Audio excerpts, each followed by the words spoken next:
নমস্কার বন্ধুরা, কেমন আছেন সবাই? আমি প্রিয়া, দেশ বিদেশের গল্পকথার আরেকটি নতুন ভিডিওতে সকলকে স্বাগত। আমি বাবা বোন তিনজনে মিলেই কাগজপত্র নিয়ে রেডি হয়ে আছি। আর ওইদিকে মেয়ের মনটা ছিল খুব খারাপ, কারণ আমি তো বলেইছিলাম বাবাকে ডক্টর দেখানোর জন্য অন্য রাজ্যে নিয়ে যাচ্ছি। তো আমরা এখন যাচ্ছি ভেলোর, মানে চেন্নাই এয়ারপোর্টে আমাদেরকে নামতে হবে, ওখান থেকে আবার 2-3 ঘন্টা জার্নি করে ভেলোর পৌঁছাতে হবে।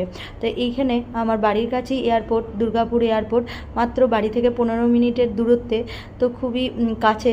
তো ওই যে বাবাকে নিয়ে যাচ্ছি, আর হচ্ছে প্রচণ্ড বৃষ্টি। এই যে এয়ারপোর্টে চলেই এসেছি, যেটার নাম হচ্ছে কাজী নজরুল ইসলাম এয়ারপোর্ট।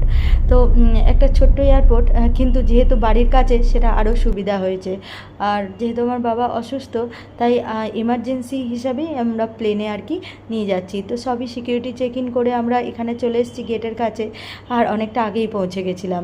তো আপনারা যারা আমার আগের ভিডিওটাতে আমার বাবার জন্য প্রার্থনা বা শুভকামনা জানিয়েছেন, আমার খুবই ভালো লেগেছে, আপনাদেরকে অনেক অনেক ধন্যবাদ।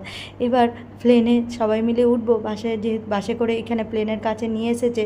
আর আমাদের যদিও প্লেনে যাওয়া হচ্ছে বাবার সঙ্গে, এমনি ভালো লাগছে, কিন্তু তাহলেও মেয়ের জন্য মনটা খুব খারাপ। মেয়ে আছে মা আর ওর বাবার কাছে। তো যাই হোক, জানি না এই ভেলোরে আমাদের এখন কতদিন সময় লাগবে, বাবাকে কিভাবে সুস্থ করে নিয়ে যেতে পারবো। যাই হোক, আপনারা সবাই ভালো থাকবেন। ভিডিওটি কেমন লাগলো অবশ্যই জানাবেন। ধন্যবাদ।